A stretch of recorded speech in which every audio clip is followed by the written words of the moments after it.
السلام علیکم ورحمۃ اللہ وبرکاتہ۔ محترم سامعین کرام، آج آپ کے سامنے نماز جنازہ کا پریکٹیکل طریقہ جو ہے وہ دکھایا جائے گا آپ کو۔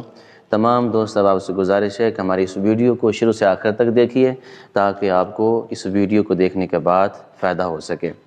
سب سے پہلے ہم نماز جنازہ کی جو نیت ہے وہ سماعت کریں گے۔ نیت کیسے کرنی ہے؟ 4 تکبیر نماز جنازہ فرض کفایہ، ثنا واسطے اللہ تبارک و تعالیٰ کے، درود واسطے حضور نبی کریم صلی اللہ تعالیٰ علیہ وسلم کے، اور دعا واسطے اس حاضر میت کے لیے پیچھے اس امام کے اللہ اکبر۔ اگر ہم بالغ مرد و عورت کا جنازہ پڑھیں گے تو بالغ مرد و عورت والی دعا پڑھیں گے۔ اگر نابالغ بچی کا پڑھ رہے ہیں تو پھر نابالغ بچی کی دعا پڑھیں گے۔ اگر نابالغ بچے کی ہم نماز جنازہ پڑھ رہے ہیں تو پھر نابالغ بچے کی ہم دعا پڑھیں گے۔ آج ہم بالغ مرد و عورت جو ہے اس کی دعا کے ساتھ نماز جنازہ کا پریکٹیکل طریقہ آپ کو دکھانے والے ہیں۔ تمام دوستوں سے گزارش ہے کہ ہماری ویڈیو کے ساتھ جڑے رہیے۔ آئیے چلتے ہیں نماز جنازہ کے پریکٹیکل طریقے کی طرف۔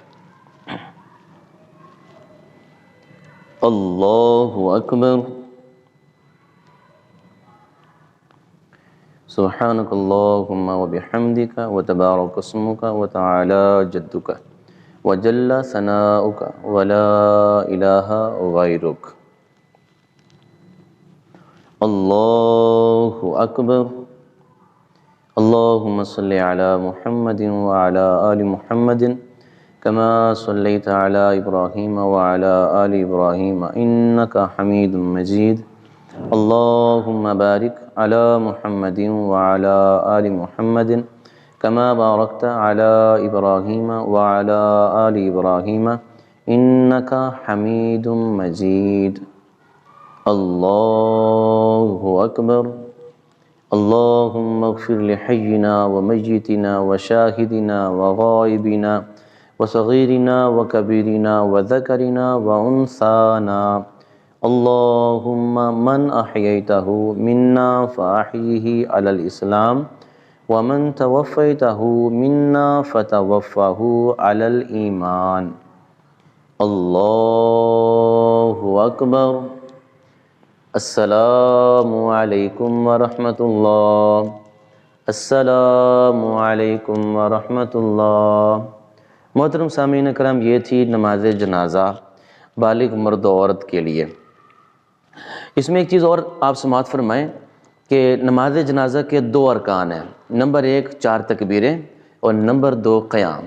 یہ ضروری ہیں، اگر یہ نہیں کریں گے تو ہمارا نماز جنازہ بالکل نہیں ہوگا۔ اور اس نماز جنازہ کے اندر 3 سنتیں ہیں: ثنا پڑھنا اور حضور نبی کریم صلی اللہ تعالیٰ علیہ وسلم کے ساتھ پر درود پاک پڑھنا، اور تیسری ہے آگے جو میت ہے جس کا ہم جنازہ پڑھ رہے ہیں اس کے لیے دعا پڑھنا۔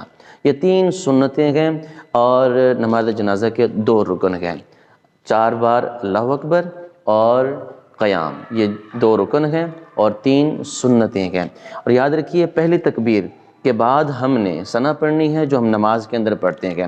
تھوڑا سا ہم نے اضافہ کرنا ہے، وجل ثناؤک ولا الہ غیرک۔ ولا الہ غیرک سے پہلے وجل ثناؤک، اس کا اضافہ کرنا، بلکہ ساری ثنا وہی ہے جو ہم نماز کے اندر ہی پڑھتے ہیں۔ دوسری تکبیر کے بعد ہم نے درود پاک پڑھنا ہے۔ جو درود ہم نماز کے اندر پڑھتے ہیں وہی درود پاک پڑھا جائے گا۔ جیسے ہی ہم تیسری تکبیر کہیں گے، تیسری تکبیر کہنے کے بعد سامنے جو بالغ مرد و عورت موجود ہے، اس کی میت موجود ہے، اس کے لیے ہم دعا پڑھیں گے: اللہم اغفر لحینا ومیتنا وشاہدنا وغائبنا۔ اس مکمل دعا کو پڑھیں گے۔ اور جیسے ہی چوتھی تکبیر ہم کہیں گے، چوتھی تکبیر کہنے کے بعد دونوں ہاتھوں کو چھوڑ دیں گے، جو سنت طریقہ ہے۔ چوتھی تکبیر کہنے کے بعد دونوں ہاتھوں کو چھوڑ دیں گے اور اس کے بعد دائیں طرف سلام پھیرا جائے گا اور بائیں طرف سلام پھیرا جائے گا، اور یہی سنت طریقہ ہے نماز جنازہ ادا کرنے کا۔ اور اس کے بعد جو ہے جس میت کے لیے ہم جنازہ پڑھ رہے ہیں اس کے لیے دعائے مغفرت کی جائے گی۔ جنازے کے اندر بھی دعائے مغفرت ہے اور جنازے کے بعد بھی اس میت کے لیے ہم دعائے مغفرت کریں گے، کیونکہ یہ سنت طریقہ ہے۔ اور حضور نبی کریم صلی اللہ تعالیٰ علیہ وسلم نے ہمارا جنازہ پڑھانے کے بعد دعا فرمائی ہے، تو ہم نے حضور نبی کریم صلی اللہ تعالیٰ علیہ وسلم کو فالو کرنا ہے، کیونکہ سرکار پوری کائنات کے لیے مشعل راہ ہیں۔ حضور جو فرما دیں، حضور جو کر دیں وہی شریعت ہے۔ اگر حضور علیہ الصلوۃ والسلام کے قول و فعل کے مطابق ہم اپنی زندگیوں کو بسر کریں گے تو اسی کے اندر ہی عافیت ہے، دنیا بھی اچھی گزرے گی، عالم برزخ بھی اچھا گزرے گا، کہ جب کل قیامت کے دیہڑا ہوگا حضور دور سے دیکھ کر فرمائیں گے وہ میرے غلام ہوں جس کا آج کوئی نہیں، میں محمد عربی ہوں۔